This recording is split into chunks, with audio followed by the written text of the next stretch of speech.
추석맞이 특별 법문입니다. 적어볼게요.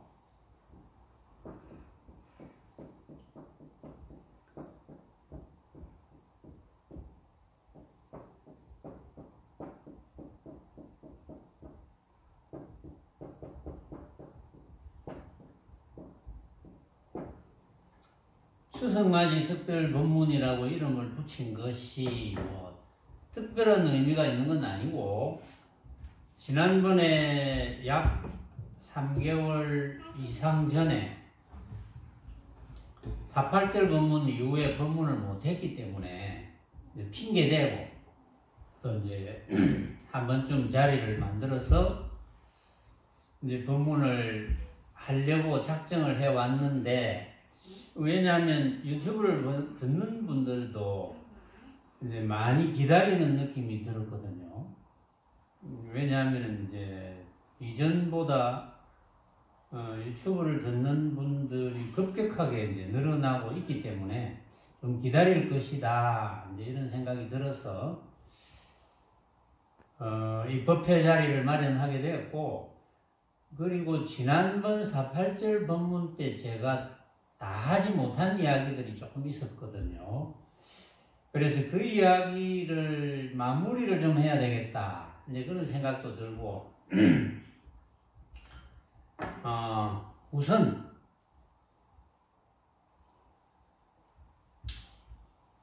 사바세계에서 수행을 잘 지어가는 것이 만만치가 않죠. 그렇죠. 그걸 아마 느끼실 거예요. 사바세계에서 수행을 잘 지어가는 게 만만치가 않다. 무심행 이거 받아주세요, 일단. 자. 여차하면 가라. 방해하지 말고.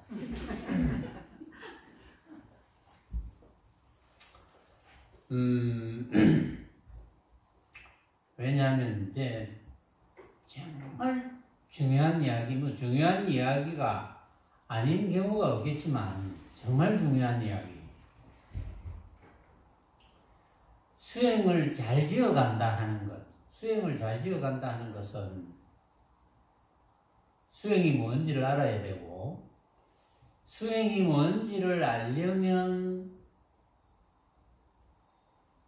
최상승 법문 정도는 들어서 이해를 해야 되거든요. 이해가 안 되면 수행이 안 됩니다. 막연하게 막 이런 수행 저런 수행 그렇게 해서는 수행이 유지가 안 되고, 또 수행이 뭔지를 또 모르고, 또 선배들이나 또 그 이전에 훨씬 큰 스승님의 수행 방식을 답습하게 되고, 막연하게.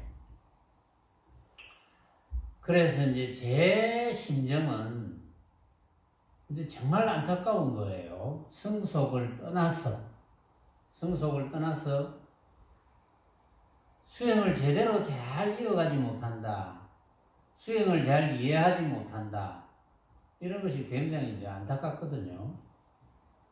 물론 여기 계시는 여러분들은, 또 유튜브를 들으시는 수많은 분들도 각자의 사정에 맞도록 잘 수행을 지어왔으리라고 제가 믿어 의심치 않습니다. 지난 48절 부처님 오신 날 특별 법문에서 그런 이야기가 있었죠. 부처님께서 무엇을 가르치십니까?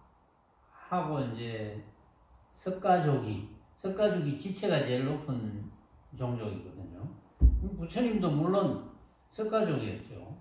지체가 제일 높은 종족 중에 한 분이 이제 아주 거만한 태도로 묻습니다. 부처님은 그 좋은 직책을 두고 왕이 되어야 될 분이 그 좋은 세상의 위치를 두고 이렇게 바깥으로 나와가지고 고생을 사서 하고 그러면서 이제 제자들을 가르치신다는데 도대체 뭘 가르칩니까? 이제 이렇게 물은 거죠. 그래서 그걸 이제 그 근거가 무쟁분별경이라는 경전에서 나왔다고. 이런 이야기는 제가 이제 지난 4.8절 본문에 했던 이야기예요. 4.8절 본문에 행 이야기를 제가 다시 한번 상기시키면서 이야기를 해봅시다. 어쨌든 뭐 경전의 근거를 두고 무쟁분별경,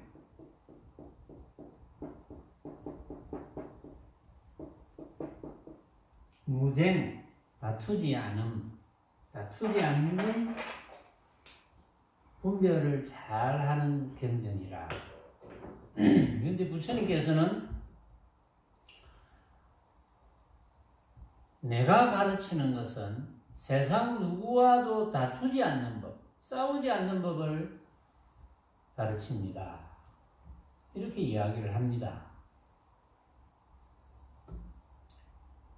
그래서 이제 무쟁분별경에 보면은 금강경에 등장하는 금강경에서 부처님에게 묻고 부처님이 대답하고 하는 역할을 담당한 수보리존자. 이 수보리존자가 무쟁, 다투지 않음을 잘 수행하는 아주 훌륭한 수행자라고 칭찬하는 부분이 나와요. 무쟁분별경에. 그런데 이게 금강경에도 나옵니다.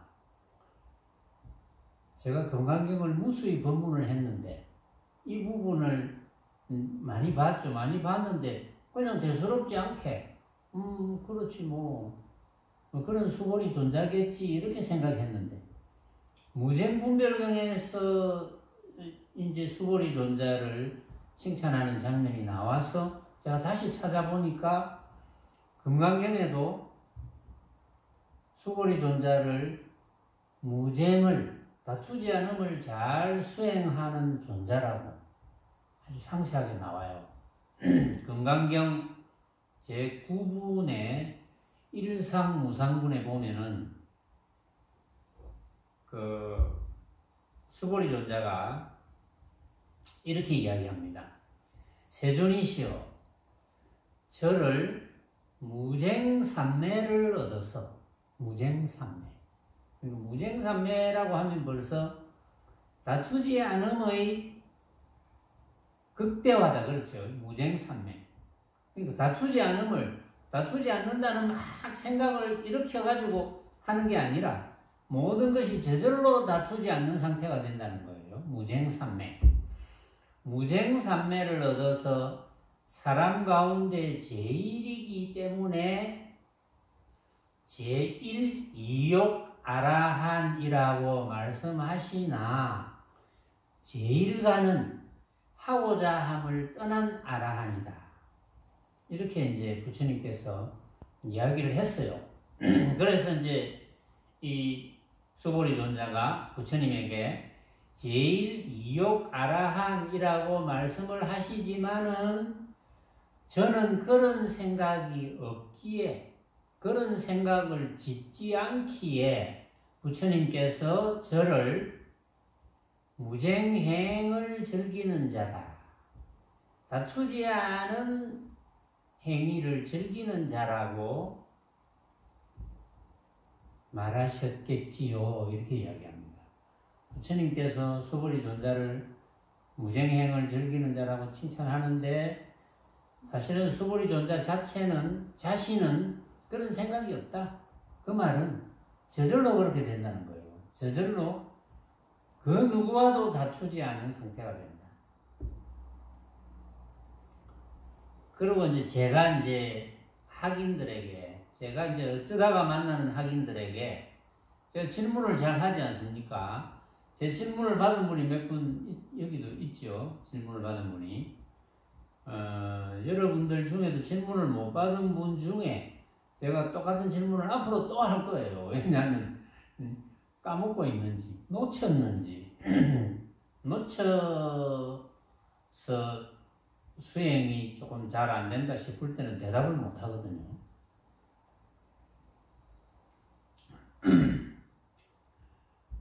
초전법륜경에 초전법륜경이 제일 먼저 부처님께서 이제 법문을 하신 불교가 시작되는 경전이라고 그랬어요. 초전, 제일 처음 전하는 법을 전하는 륜경이다. 초전법륜, 법륜을 전하는 경이다. 그게 초전법륜경인데 거기에서 부처님께서 이제 이렇게 말씀하셨죠. 나는 쾌락과 고행의 양극단을 버리고 중도를 깨달았다. 그래서 핵심은 중도입니다. 그래서 옛날에 이 부처님께서 깨달았다는 중도를 일반 사람들이 이해를 잘 못합니다. 이거 중도가 중간인 줄 알아요. 그러면 예를 들어서 만약 욕심의 문제라 합시다. 어떤 사람이 욕심을 부리는데 욕심을 많이 부리지도 말고 작게 부리지도 말고 정각 중간을 부려라. 이렇게 이해를 하는 거예요. 응? 뭘 잘한다, 못한다. 너무 잘하지 말고 못하지 말고 중간만 해라. 이렇게 이해를 하는 거예요. 그렇게 이해하는 것은 왜 중도와 관계가 없느냐? 그렇게 이해하는 것은 전부 모습적으로 이해하는 거거든요. 모습적으로 중간을 갈라놓는 것은 부처님의 말씀하고는 전부 천리만리 틀리는 거예요. 그게 중도는 그런 게 아니니까. 그런데 이제 중도는 혹시 이제 지금 계신 여러분들이나 유튜브를 듣고 계시는 여러분들 중에 중도를 명확하게 이해를 아직도 못했다면 오늘 이 시간에 완전히 이해를 해 주시기 바랍니다.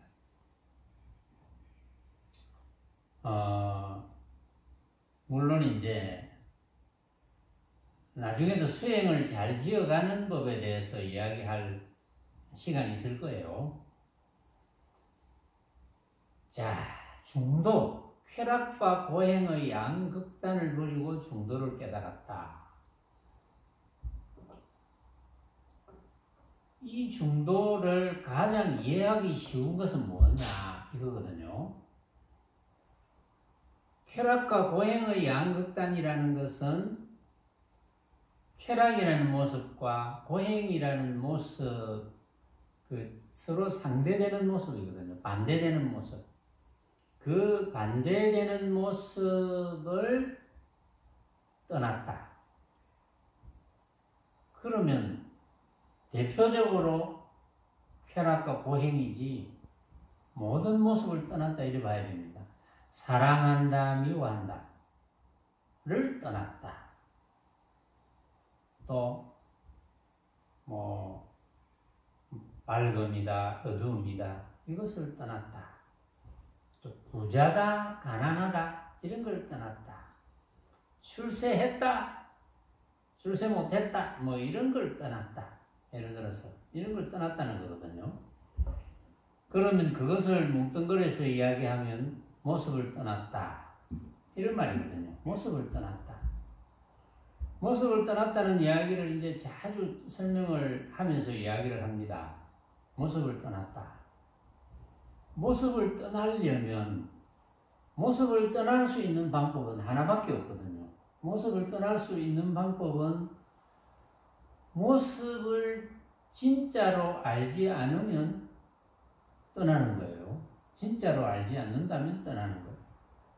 그러니까 예를 들어서 제가 투장자 법문을 이제 많이 하지 않습니까?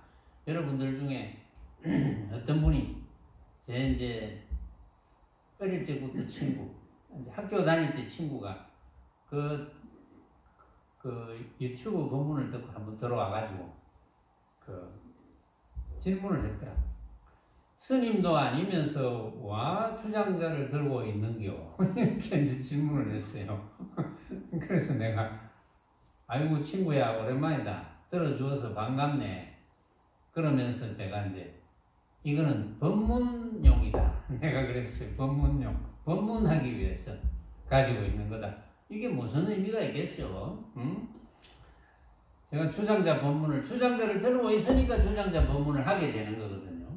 그러니까 우리가 이 주장자를 보고 야, 주장자가 멋있구나, 주장자가 못생겼네, 이 양극단이죠. 주장자가 길구나, 주장자가 짧구나, 이 양극단이죠. 말하자면 물론 주장자가 길어 보이지도 않고 짧아 보이지도 않네, 이것도 양극단의 모습을 표현하는 용어로 들어가는 거예요. 길어 보이지도 않고 짧아 보이지도 않네, 그러면 중간쯤 돼 보이네, 이것도 양극단입니다.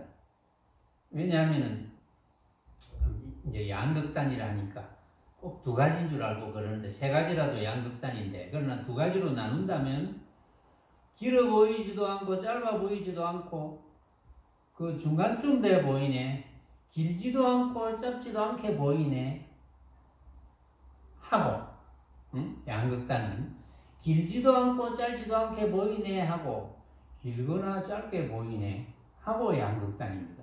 말하자면. 그러니까 그것도 모습에 관한 문제죠. 그러니까 이 주장자를 쳐다보는 사람이 길게 느끼거나 짧게 느끼거나 하면 길다 짧다가 양극단이 되지만, 길지도 짧지도 않게 보이네 하는 것은 길거나 짧게 보이네 와 양극단이라고 방금 이야기했는데, 그것은 전부 모습에 관한 문제거든요. 모양을 이야기하는 것이다.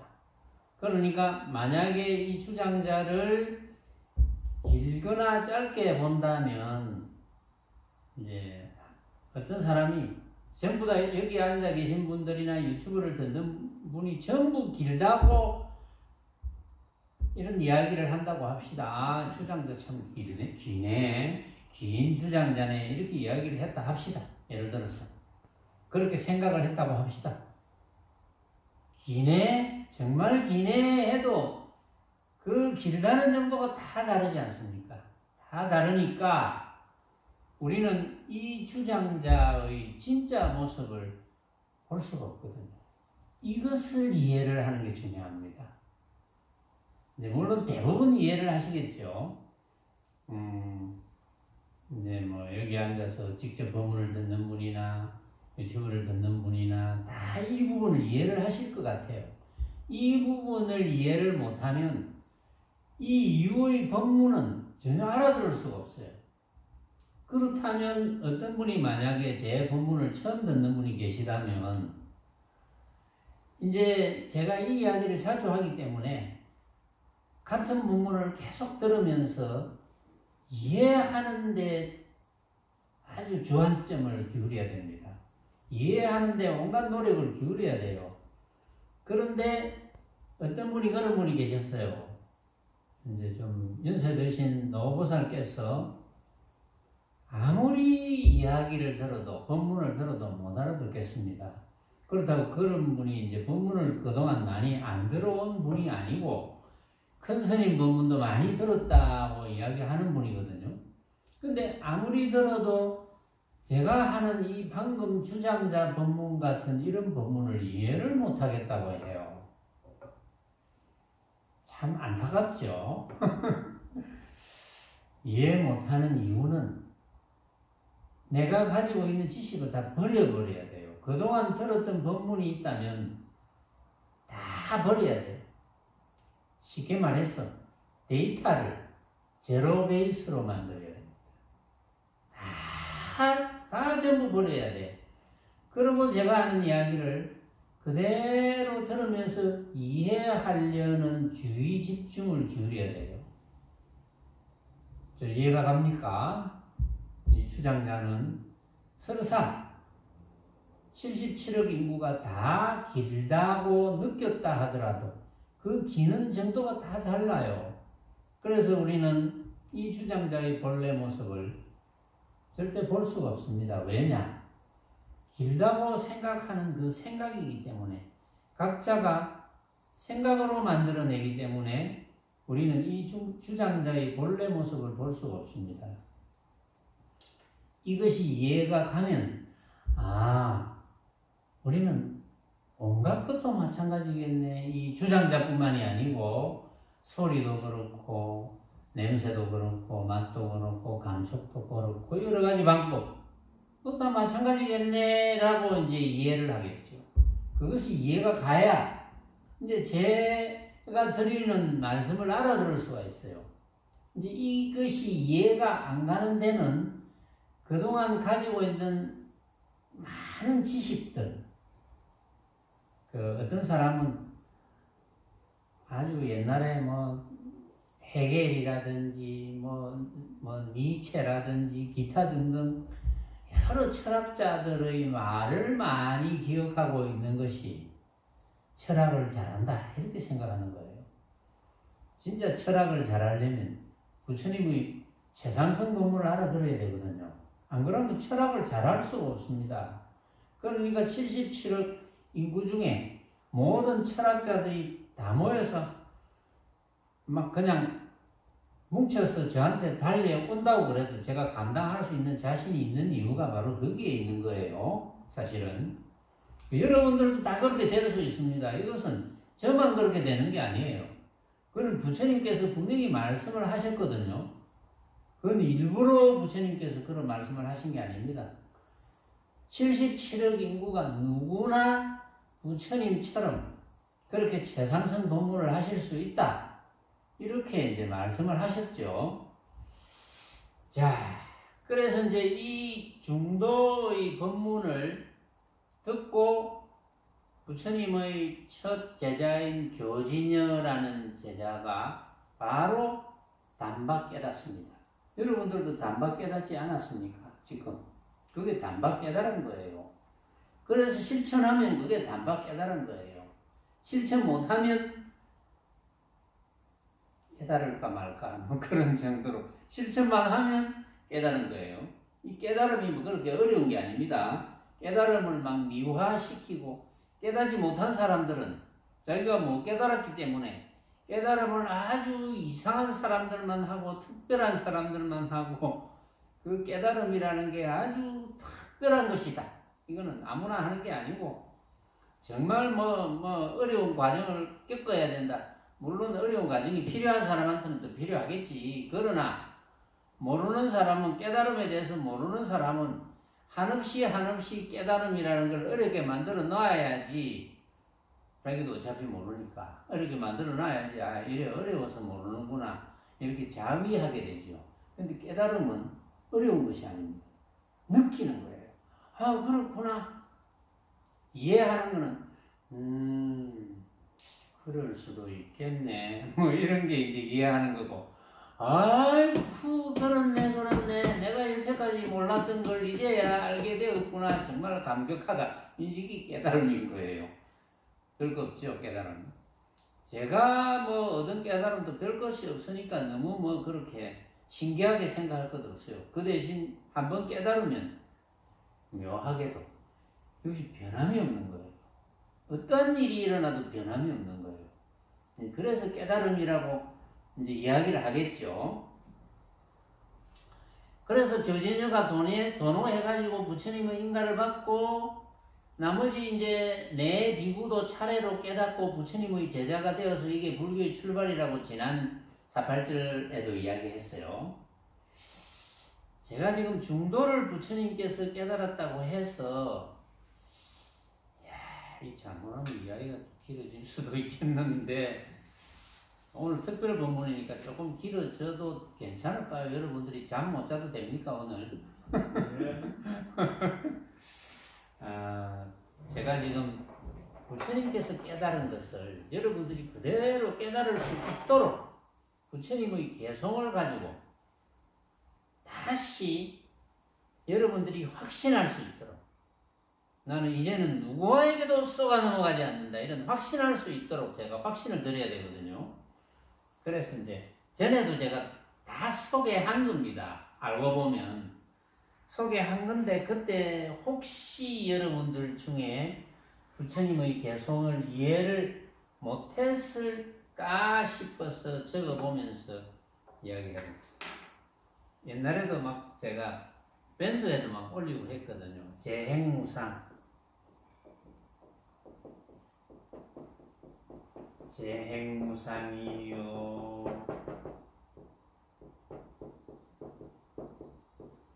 시 생멸법이라.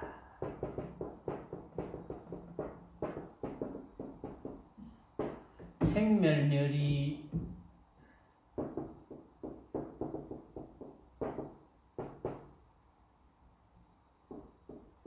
생멸멸이 하면 정멸이 나게 된다.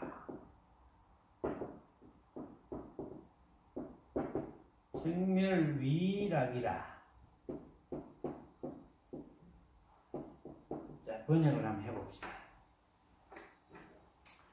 재행은 항상함이 없고, 그러니까 옛날에 밴드에 제가 이렇게 했어요. 왜 재행이라 했을까? 이런 이제 밴드 찾아보면 그런 게 나올 건데, 그때하고 지금하고 설명이 비슷하겠지만 또 표현 방식이 또 달라질 수도 있거든요. 왜냐하면 저도 개성을 보고 그때그때 제가 떠오르는 대로 말씀을 드리니까 미리 제가 논문을 만들어 놓는 게 아니거든요. 그때그때 생각나는 대로 제가 이야기하는 거예요. 감흥이 떠오르면 이거 이야기해 줘야 되겠다. 이렇게. 재행은 무상하다. 재행은 항상함이 없고 이것이 생멸법이야. 그런데 생멸이 없어지고 나면 생멸이라는 것이 없어지고 나면 정멸이 즐거움이 된다. 정멸, 고요하고 멸함, 고요하게 멸함이 정멸이거든요. 정멸. 근데 이 정멸을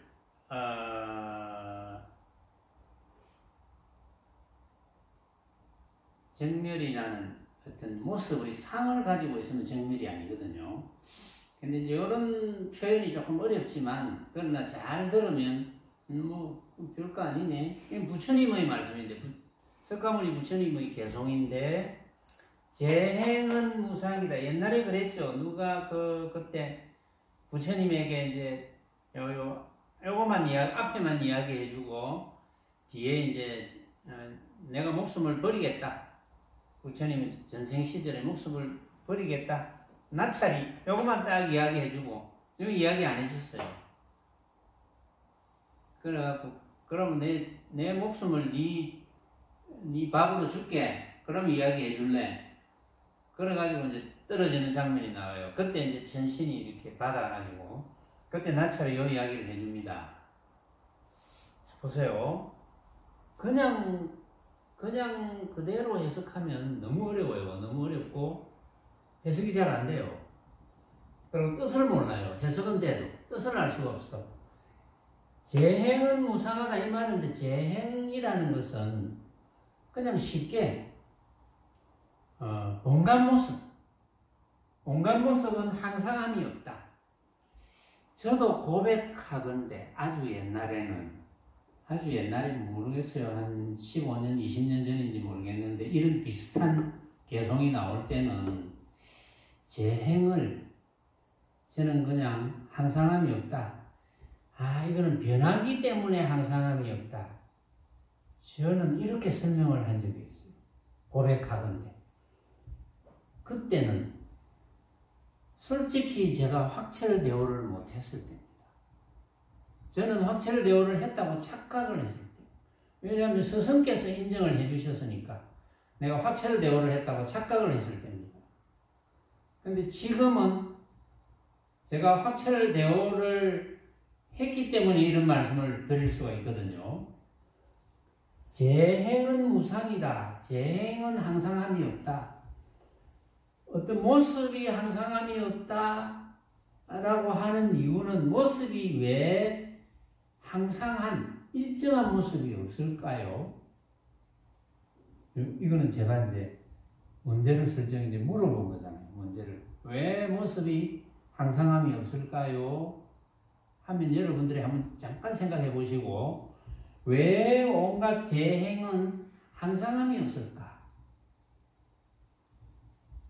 당연하죠. 생각으로 만드니까. 항상함이 없지. 내가 이 주장자를 쳐다봐도, 이렇게 생겼네. 또, 이렇게 생겼네. 같을 수가 없어요.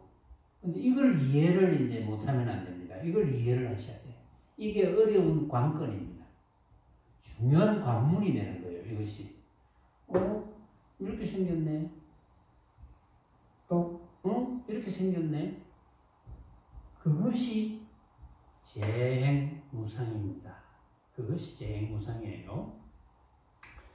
이것이 생멸법이야. 생기고 멸하고 하는 법.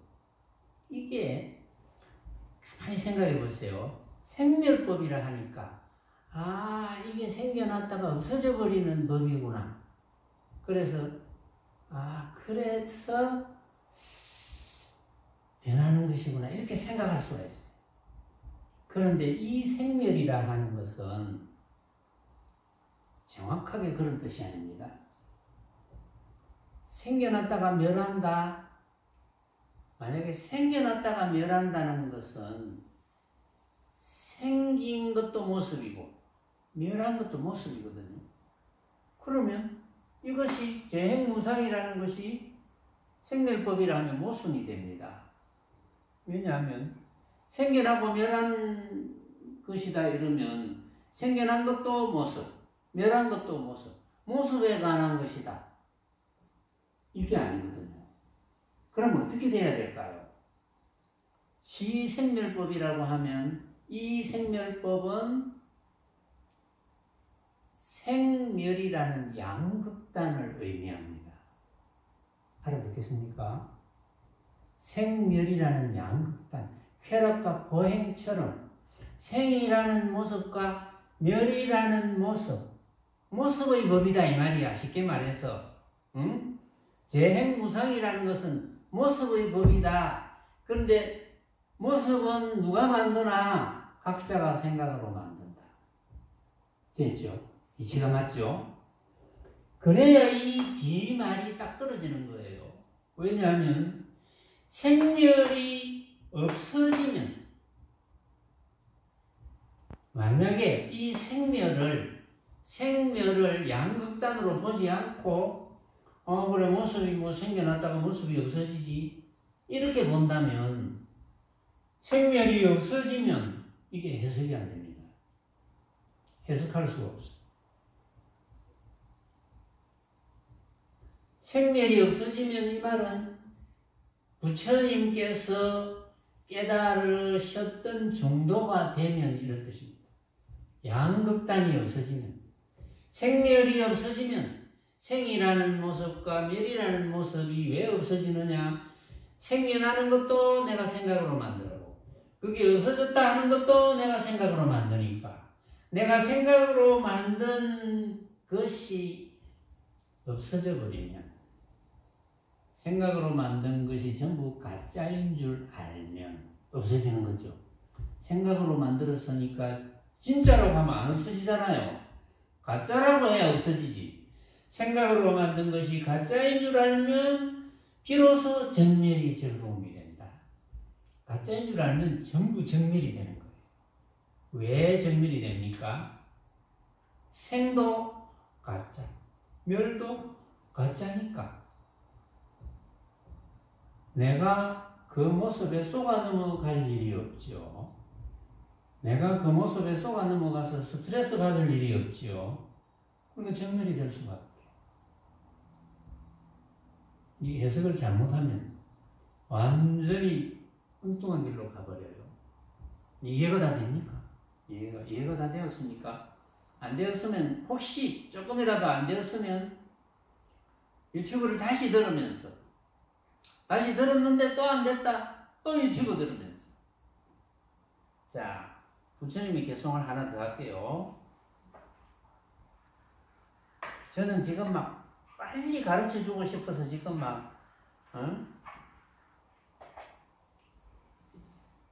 빨리 가르쳐주고 싶다는 한 생각을 일으켰어요. 제가 가짜인 줄 알거든요.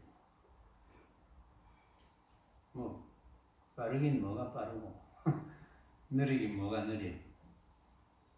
빠른 것도 내가 생각으로 만드는 것, 느린 것도 내가 생각으로 만드는 건데 인성견호. 부처님께서 새벽별을 보고 도를 깨쳤다는 부분이잖아요.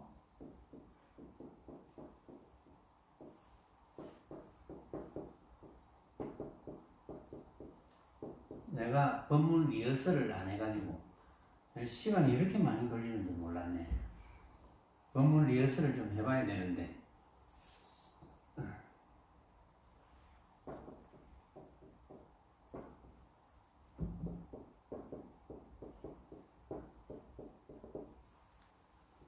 오파위성. 이거는 마칠파입니다. 마칠파. 불축어물.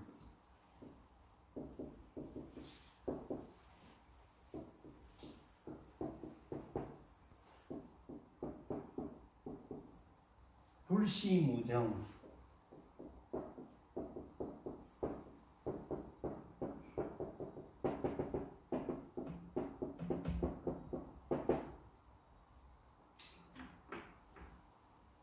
부처님께서 이제 새벽별을 보고 깨달았다. 그렇죠? 새벽별을. 인성. 이 새벽별을 보고 성견에 인해서 오해서 깨달았어. 새벽별을 보고 깨달았네. 이제 이런 뜻이거든요. 새벽별을 보고 깨닫고 보니 오파 맞췄어. 깨닫고 보니 새벽별을 보고 깨달았는데 깨닫고 보니 새벽별이 아니네. 불축어물. 어떤 물건에 쫓지도 않지만 물건에 따르지도 않지만 무정물도 아니네. 이제 이런 번역인데 자, 가만히 한번 보세요. 새벽별을 보고 깨달았어요. 새벽별을 보고 뭘 깨달았겠습니까? 부처님께서 고행과 쾌락의 양극단이 내가 생각으로 만든 허망한 흑객이구나. 이걸 깨달은 거예요. 내가 생각으로 만들었네. 이걸 깨달으면 중도잖아요. 그게. 그러니까 새벽별을 보고 그렇지 하고 이제 깨달았어. 깨닫고 나니 새벽별이 아니야. 그러니까 깨닫기 전의 새벽별은 어떤 새벽별이겠습니까? 깨닫기 전의 새벽별은 모습으로서인 새벽별이면서 정말 북쪽에 나오니까 새별이 북쪽에 나오는 거 맞아요. 북쪽에 남쪽에 나오니까 어느 쪽에 나오든지 간에 어쨌든 새벽별을 보고 깨달았는데 그때는 그 새벽별을 봤을 때는 정말 깜깜한 밤하늘에 정말 둘도 없이 밝은 새벽별이구나 이렇게 생각을 했어요. 근데 깨닫고 나서 보니까 그게 아니구나. 그것도 내가 생각으로 만들었네. 지금 보니까 또 다르고 지금 보니까 또 다르고 그게 전부 고정관념이었구나. 그러니까 전부 생각으로 만들었다는 걸 깨달은 거예요. 그게 중도를 깨달았잖아요. 그게. 그래서 깨닫고 보니까 별이 아니네. 불축어물. 물건에 쫓지는 않지만, 물건에 쫓아다니지는 않지만, 물건에 쫓아다니면 어떻게 됩니까? 물건에 쫓아다니면 모습에 쫓아다니는 거잖아요. 모습에 쫓아다니면 모습에 대한 고정관념이 생겨서 양극단을 떠나서 중도가 될 수 없는 거예요. 모습만 쫓아다니면. 왜냐하면 모습만 쫓아다닌다는 것은 온갖 모습을 진짜로 착각한다는 거잖아요. 그렇죠? 온갖 모습을 진짜로 착각하지는 않아 이제. 응? 그렇다고 무정도 아니네, 무정물도 아니네.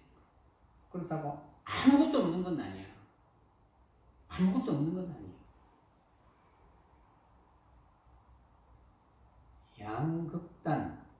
쾌락과 고행의 양극단을 떠날 줄 아네. 그렇죠. 이런 뜻입니다. 떠날 줄 아네. 제가 더 이상 쉽게 설명 못하는 것은 제가 제주가 매주라서 그렇고 어쨌든 앞으로 더 쉽게 또 설명을 한번 해볼게요. 다음에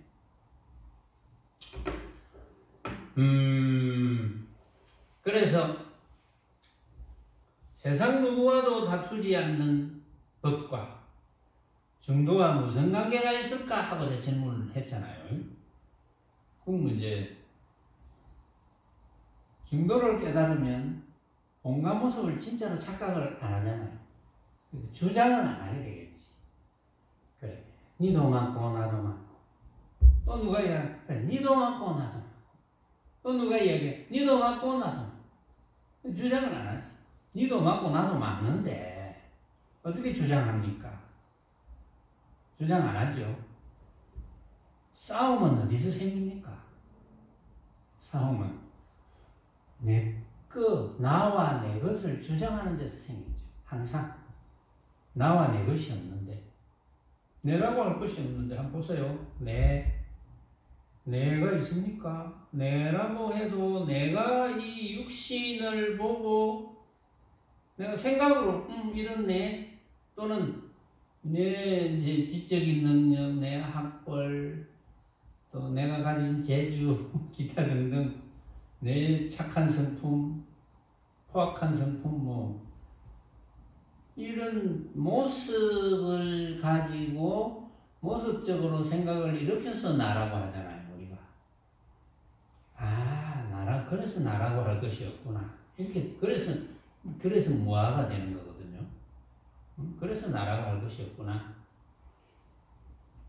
그러니까 나라고 나와 내 것이 없는데, 그러니까 내가 없는데 내 것이 있을 수가 있겠습니까? 내가 없는데 어떻게 내 것이 있습니까?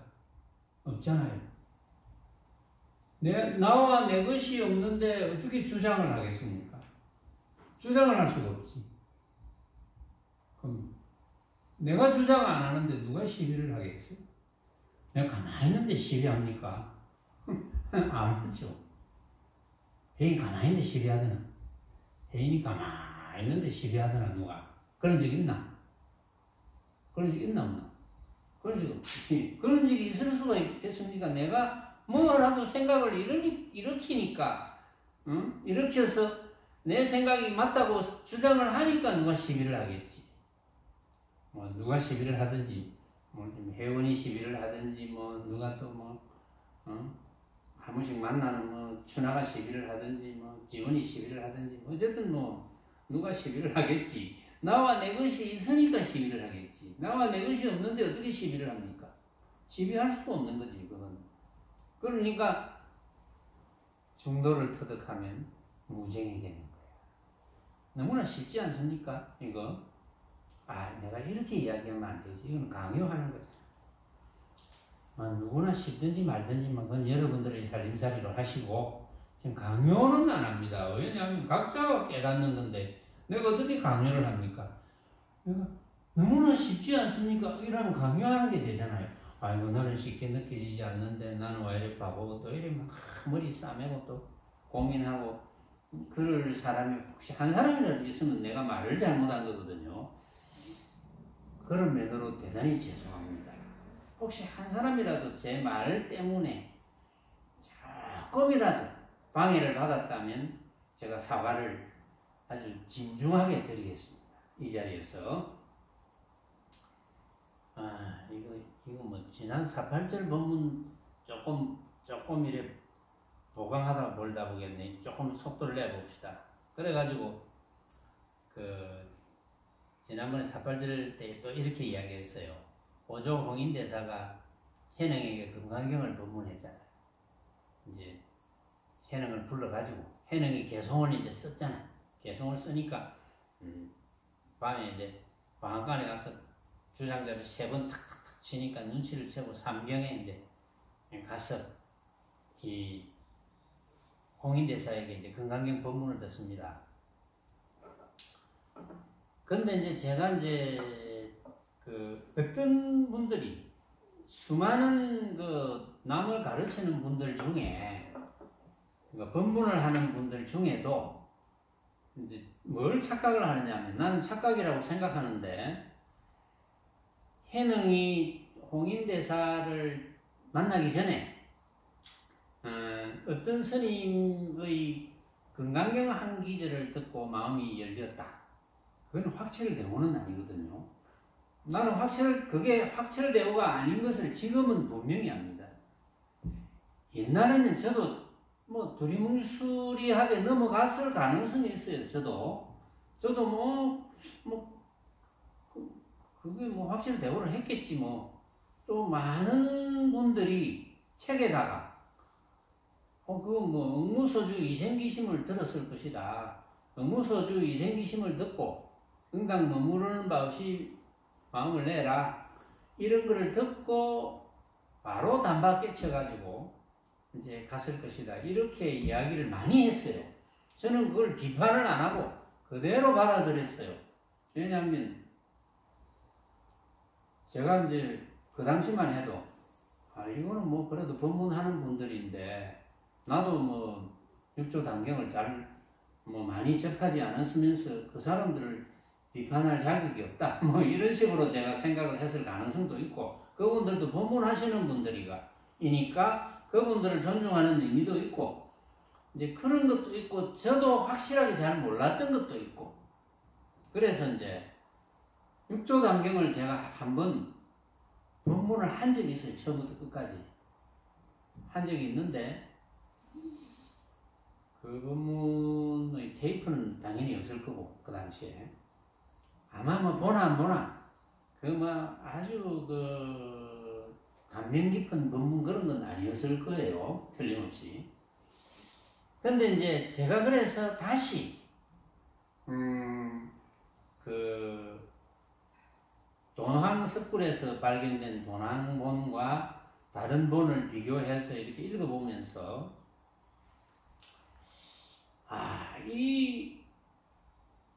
이제 해능이 홍인대사를 처음 만났을 때 이런 이야기를 했잖아요. 홍인대사가 물었잖아요. 너 어째 왔노? 이렇게 물으니까 제가 부처가 되려고 왔습니다. 이렇게 이야기했잖아요. 대단하지 않습니까? 글자도 모르는 사람이 건강경 한 기절을 듣고 부처가 되려고 왔습니다. 그래? 니 같은 놈이 어째 부처가 될 수가 있노? 이것이 저 산골에서 온 촌놈이, 응? 이것이 촌놈이 어떻게 부처가 된단 말이고, 이렇게 슬쩍 떠보죠. 그런데 이 해능은 바로 이야기를 합니다. 아이고 대사님, 출신에는 남북도 있고 기안 출신, 미천한 출신이 있겠지만 어찌 성품에 귀하고 미천한 것이 있겠습니까? 바로 이렇게 이야기합니다. 그러니까 홍인대사가 깜짝 놀라가지고 이야기를 좀 더 하려 하다가 아무래도 주변에 눈치가 좀 듣는 사람이 있으니까 안 되겠다. 너는 그냥 방아만 찍어라. 안 가르쳐줘도 되거든요. 그 정도면. 왜냐면 제자들 중에 그 정도 되는 제자들이 그 당시에 없었다고. 홍인대사가 그걸 모를 리가 없잖아요. 그러니까 너는 가서 방아만 찍어라. 머리도 안 깎여주고 방아만 찍게 합니다. 8개월 정도. 그래서 제가 이제 한번 살펴봤어요. 그러면 건강경에 무슨 기절을 들었기에 이제 나도 내 나름대로 한번 파고 들어가야 안 되겠습니까? 이왕 벌린 사업인데 누구하고 붙어도 자신있게 이야기를 내가 하고 싶다 하고 77억 중에 아무나 다 왔나? 내 상대해줄게. 내 이런 이야기를 뱉어놨기 때문에 나도 그러면 조사를 좀 해봐야죠.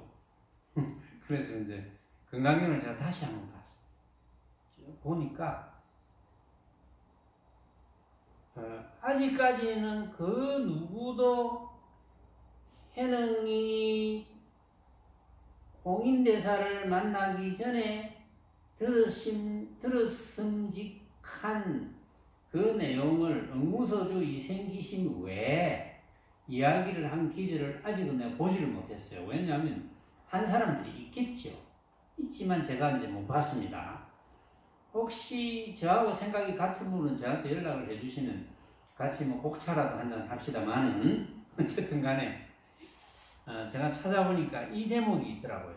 금강경 21분 비설 소설분에 이런 대목이 있었어요.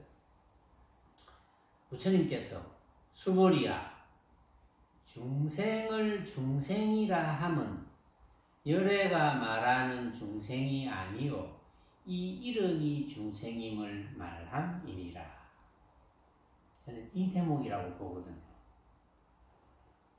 중생을 중생이라 하면 열애가 말하는 중생이 아니야. 이름뿐인 중생이야. 근데 중생이 뭐 꼭 중생이겠나? 이름이 중생이지. 여기에는 무슨 내용이 포함되어 있느냐 하면 부처의 성품과 중생의 성품도 다르지 않느니라. 이게 포함되어 있거든요. 여기서 저는 감히 단언하건대 제가 한 이야기를 학자들이 써먹어도 좋습니다만은 감히 단언하건대 이 대목에서 육조 해능대사가 깨달은 바가 있어서 홍인대사에게 와서 그렇게 큰 소리를 쳤다. 이제 이렇게 생각하고 싶고, 이건 뭐 다른 사람이 주장하면 제가 만나서 또 이야기해 볼 용의도 있고, 뭐 얼마든지 제 생각을 바꿀 수도 있습니다만은, 어쨌든, 그런 의사가 있으면 저한테 연락을 꼭 좀 주시고, 그래서 방앗간에서 8개월 있다가 자기 살림살이를 그대로 이제 내놓아서 홍인대사가 보고 문에 들어왔네 벌써. 이게 문에 들어온 거거든요. 문에 들어왔거든 벌써. 문에 들어와서 이거는 이제 금강경 법문을 해주어서 확철대오 할 수 있겠다. 이렇게 생각한 거예요. 그래서 밤에 이제 법문을 해줍니다. 해주는데, 응무소주 이생기심 그 부분에 그 바로 앞에 불응주 색성향 미촉법 생심하라. 이 부분이 나와요. 건강경에. 그럼 불응주, 머무르지 말고, 어디에? 색성향 미촉법에 빛깔, 소리, 냄새, 맛, 감촉과 여러 가지 방법. 그걸 한마디로 말하면 뭡니까? 모습이잖아. 모습에 머무르지 말고 마음을 생하라. 응? 마음을 생심하라. 응? 마음을 내라. 이렇게 번역을 했어요. 마음을 내라. 모습에 머무르지 말고 마음을 내라. 그래서 그 뒷대목이 응무소주 이생기심. 응당 머무르지 말고 마음을 내라. 근데 이걸 이제 번역을 이렇게 해놓고도 다 해석을 막 제각기 해요. 응무소주 이생기심 하라. 모습에 머무르지 말고, 모습에 머무르면 어떻게 됩니까? 고정되죠. 우리가 음식을 먹는데, 내가 맛있네? 내가 맛있네. 맛있게 느끼는 거는 좋아요. 맛있게 느끼는 거는 좋은데 내가 맛있게 느끼는 거를 다 같이 느낄 거야. 이렇게 고정되면 안 되는 거야.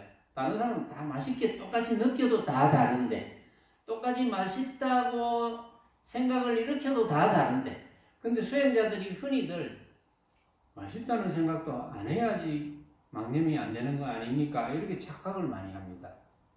그건 완전한 착각. 그거는 정말 잘못 배운 거. 그렇게 가르치는 사람도 있어. 그런 사람은 천벌을 받을 일을 하고 있는 거예요. 응? 왜? 그 이야기를 듣는 사람을 다 망치잖아요. 그럼 천벌을 받지. 어떻게 받는지는 잘 모르겠지만 알아서 받겠지. 왜냐면 내가 지어서 내가 받는 거니까. 왜냐면 수많은 사람을 잘못 인도하니까 그 과보가 잘못 인도해서 그 사람들이 공부를 잘못 지어가게 된 원인에 대한 결과는 자기에게 돌아오거든요. 그래서 법문하는 사람들을 굉장히 조심하셔야 돼요. 응? 법문은 목숨을 걸어놓고 하는 거예요. 사실은 목숨 생사가 둘이 아닌데 그리 되면 별 문제지. 그리만 되면. 그런데 확철을 내오를 하지 않고 생사가 둘이 아니라는 걸 알 도리가 없습니다. 그거는 이해하는 거지. 그건 이해하는 수준이지. 그래서 모습에 머무르지 말고 마음을 내라. 모습에 머무르지 말고 고정되지 말고. 왜? 진짜인 줄 착각하지 말고 가짜인 줄 알고 사용해라. 이런 뜻이거든요. 왜? 내가 생각으로 만든 가짜인 줄 알고 사용해라. 그것이 중도잖아요. 그것이 부처님의 중도였죠. 그게 부처님의 살림살이잖아요. 중도. 그렇죠? 그래서 그때 해능이 확철을 내오를 합니다. 확철을 내오를 해가지고 무슨 말을 했느냐 하면, 제가 이제 지난번 48절 법문 때 이 이야기를 했어요. 육조단경 5종류 중에 돈 한 병을 빼고 4종류에서 하기자성 본자 청정이요, 하기자성 본불생멸이요, 하기자성 본자 구족이요, 하기자성 본무동요요, 하기자성 능생만법이라고 그랬어요. 근데 전에도 이런 이야기를 했어요.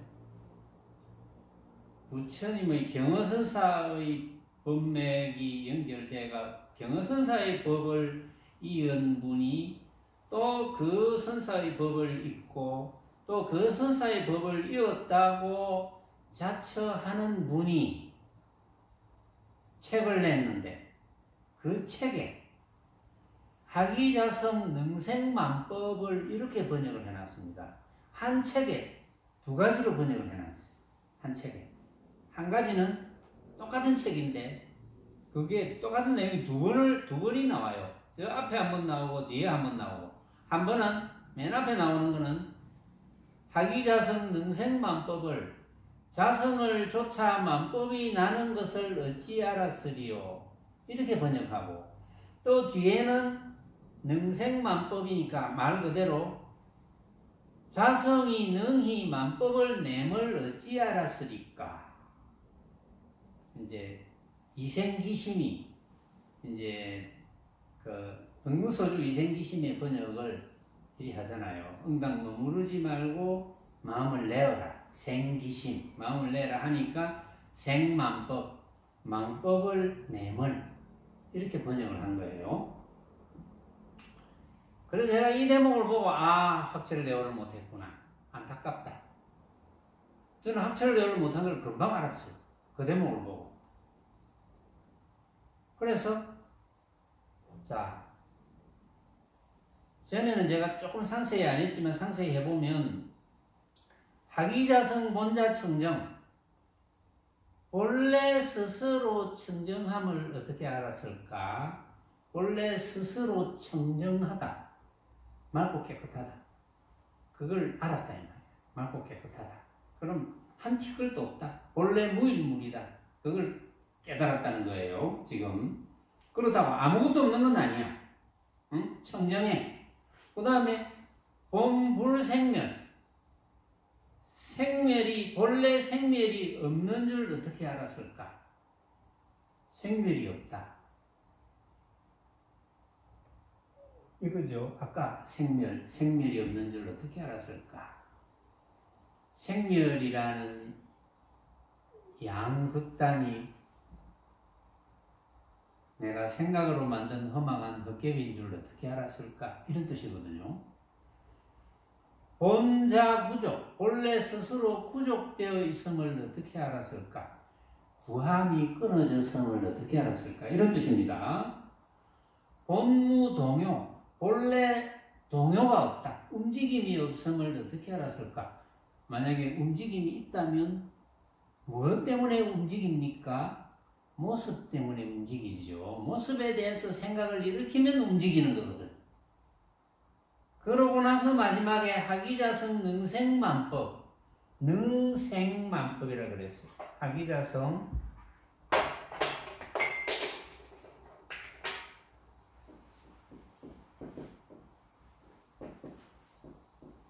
제가 지난번에 48절 이 본문을 하면서 이 본문을 상세하게 제가 설명을 안 했습니다.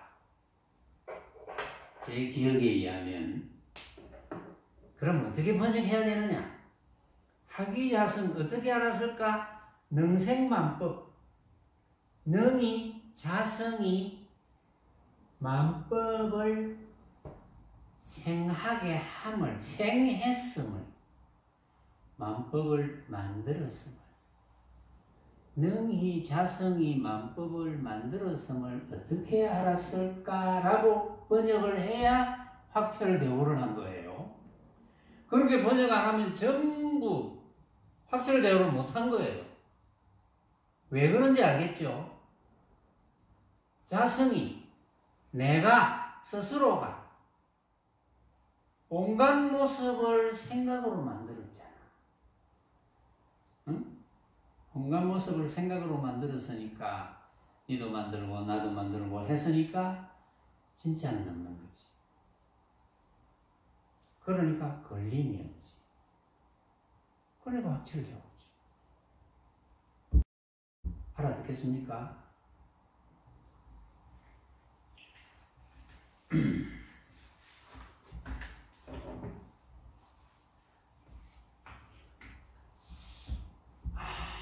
요 뒷대목은 다음에 또 인연이 되면 제가 설명을 하고,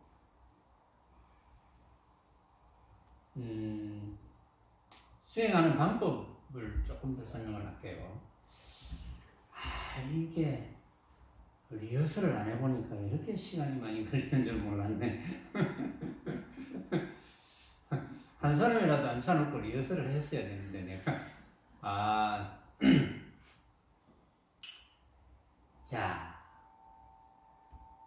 그건 그렇고 못한 부분은 다음에 또 할게요. 제가 준비를 해온 것 중에 물론 뭐 제가 준비를 해온 것 중에 못한 부분도 여러분들이 다 알고 있는 내용이에요. 알고 있고 들어본 적이 있는 거예요. 그러나 연결해서 제가 이제 설명을 하려고 했는데 실제로 그 불교학자들이 뭐 선과 도노 입장에서 근거가 약해서 육조단경을 선종의 교과서라 한다 해서 제가 이제 육조단경을 쭉 살펴보니까 최상승 경전으로 전혀 손색이 없더라고요. 그래서 옛날에 제가 육조단경을 한 적이 있지만 한번 특별히 또 건강경을 하고 있지만 건강경을 중간에 중단해서라도 한번 다시 육조단경을 먼저 다룰까 이런 생각도 지금 하고 있습니다. 지금 아주 길지는 않기 때문에 아주 핵심 부분만 한번 다루어 볼까 이렇게 생각을 하고 있는데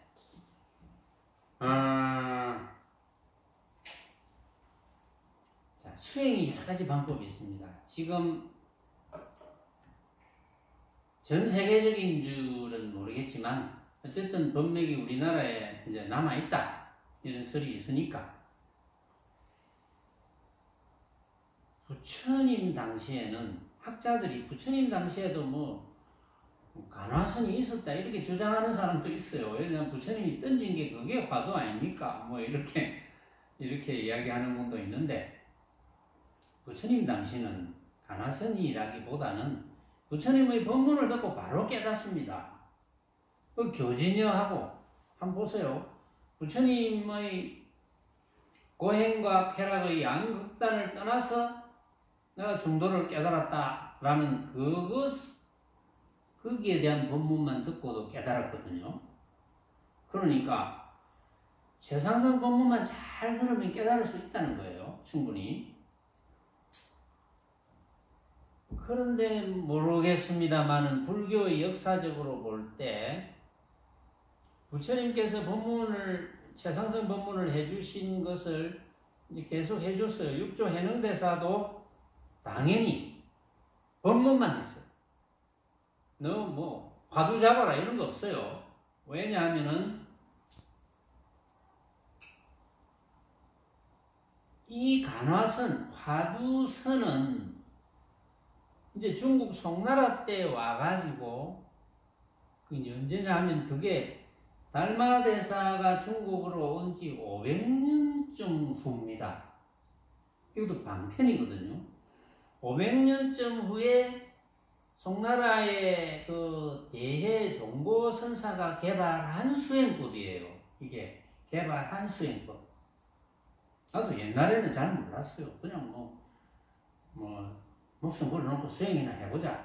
이렇게 목숨 걸어놓고 수행했지. 이런 거 자세히 잘 몰랐어요. 근데 여러분들과 이야기를 하려 하다 보니까 제가 이렇게 이제 이야기를 하게 됐고, 이 간화선을 우리 한국에 처음 소개한 분이 보조국사 진울인데, 이 대해종고선사가 이제 그 개발하고 난 뒤에 또 한 수십 년 후거든요. 이제 그러니까 지금으로 치면은 우리 지금 2021년에 살잖아요. 지금으로 치면은 지금보다 약 900년 전입니다. 한국에 이 간화선 수행법이 온 것이 지금보다 약 900년 전에 온 거예요. 저 900년 동안 무슨 일이 있었던 겁니까? 도대체. 이제 스승인 백봉 선생님 대종사께서는 이제 그런 이야기를 하셨어요. 한 40년 전에, 40여 년 전에 앞으로 수행법이 바뀌어야 된다. 특히 거사품은 바뀌어야 된다. 특히 이런 이야기를 했었어. 이런 이야기를. 근데 이제 저는 지금은 여러분들도 수행되어 가는 방법을 이제 알겠죠. 되어가는 원리가. 이제 여러분들이 사실은 요즘 이 코로나 시대에 좀 아마 수많은 사람들이 갑자기 세상이 변했어요. 지금 전부 마스크를 껴야 되고, 이게 금방 끝날 줄 알았는데 처음 마스크 끼자 어쩌고 할 때 한 1년쯤 내에 이러다가 그냥 다 정리가 되겠지 했는데 웬걸 이게 막 끝도 없이 길어지고 있는 거예요, 지금. 물론 이제 좀 인연 따라 좀 독감처럼 또 이렇게 될 수도 있겠죠. 독감처럼 이제 또 예방주사 맞고 또 이러면 그렇게 하면 이제 때가 되면 또 독감 예방주사처럼 또 맞고 또 일상생활로 들어가고 이렇게 되겠죠. 그런데 이제 생활이 너무나 달라지니까 많은 사람들이 세상 사는 게 이게 뭔가 이게 맞는 건가? 전에 한 게 맞는 건가? 연세가 좀 드신 분들은 사실은 고생을 많이 해봤기 때문에 우리 세대만 해도 우리 어릴 때 정말 힘들게 살았거든요. 먹을 것이 없어서 굶어도 받고 힘들게 살았는데 지금 이제 젊은 사람들은 옛날에는 힘들게 살았던 사람들이 너무 많거든요. 너무 많으니까 힘들어봤자 아주 옛날보다 더 하겠나? 그래서 그렇게 대수롭지 않게 여길 수도 있는데 이제 젊은 사람들은 좀 생각이 다르겠죠. 그런데 만약에 이 최상승 법문을 듣고 수행을 잘 지어간다면 결국은 모습이 어떻게 벌어지더라도 걸림이 없는 몸으로 우리는 하는 거잖아요. 그러니까 모습적으로 벌어지는 것은 인연 따라가는 겁니다, 전부. 원인 없는 결과는 없거든요. 코로나가 막 이렇게 유행하고 전 세계적으로 원인이 있겠죠. 틀림없이. 첫 원인을 정확하게 못 찾았지만 대충 알거든요. 박쥐에서 어쨌든 유래됐다. 이런 원인이 있겠죠. 그러면서 환경을 파괴하면서 또 각자 면역력이 떨어지고 기타 등등 찾아보면 다 원인이 있겠죠. 모습으로 벌어지는 것은 원인 없는 결과는 없습니다. 단지 어떤 모습이 벌어졌을 때 그 모습을 내가 판단하는 거지. 각자가 판단하는 거지. 근데 각자의 판단이기 때문에 내 판단만 맞다 이렇게 주장하면 안 된다는 거지. 그 대신 주장할 때는 과학적으로 원인과 결과가 이 꼴이 됐다. 고로 원인은 이렇고 결과가 이렇다. 이렇게 된 거는 다 수긍하잖아요. 그걸 과학이라 하잖아요. 그러니까 부처님 법은 모습적으로 벌어지는 법으로 봐서는 철저히 과학입니다. 단지 우리가 마음법으로 봤을 때 그 모습적으로 벌어진 것을 우리가 생각으로 각자가 만든 것이기 때문에 내 것만 맞다고 주장하면 안 된다. 77억 인구가 다 틀린 거다. 이걸 철저히 인정할 줄 알아야 되거든요. 그러면 뭔가 나름대로의 심적으로 깨침이 있어야 됩니다. 아이고 그렇구나. 느낌, 깨침 이런 게 있어야 돼요. 아이고 그렇지. 그래서 상대를 인정하지. 안 그러면 또 싸우게 됩니다. 또 싸워. 분명히 머리로 이해를 했는데 몸은 안 돼 그렇게. 분명히 사랑하지 마라, 미워하지 마라, 양극단이다. 부처님께서 양극단을 떠나서 정도를 터득했다. 틀림없이 그래 해야 되는데 막 쳐다보면 꼴보기 싫어. 나도 모르게. 그런 경우가 있잖아요. 그러니까 수행을 지어가는 거죠. 그러니까 그 빈도수를 점점 줄이는 수행을 해야 되거든요. 그러려면 일단은 내 말을 최상승 본문을 알아들어야 돼요. 저는 역할이 알아듣게 해주는 겁니다. 자꾸 알아듣도록 가능하면 쉽게 풀어서 해보자. 그게 더 어려울 수도 있지만 그러나 쉽게 풀어서 어쨌든 해주려고 애를 쓰는 거예요. 애를 쓰면 알아들으면 어떻게 실천해야 됩니까? 전부 다 내가 만들었지. 그렇지. 어떤 상황만 딱 벌어지면 일단은 내가 만들었지. 니도 만들 거야. 이렇게 돼야 되는 거예요. 기본적으로. 길을 걸어가면서 보면 그래. 내가 이런 장면을 내가 만들었지.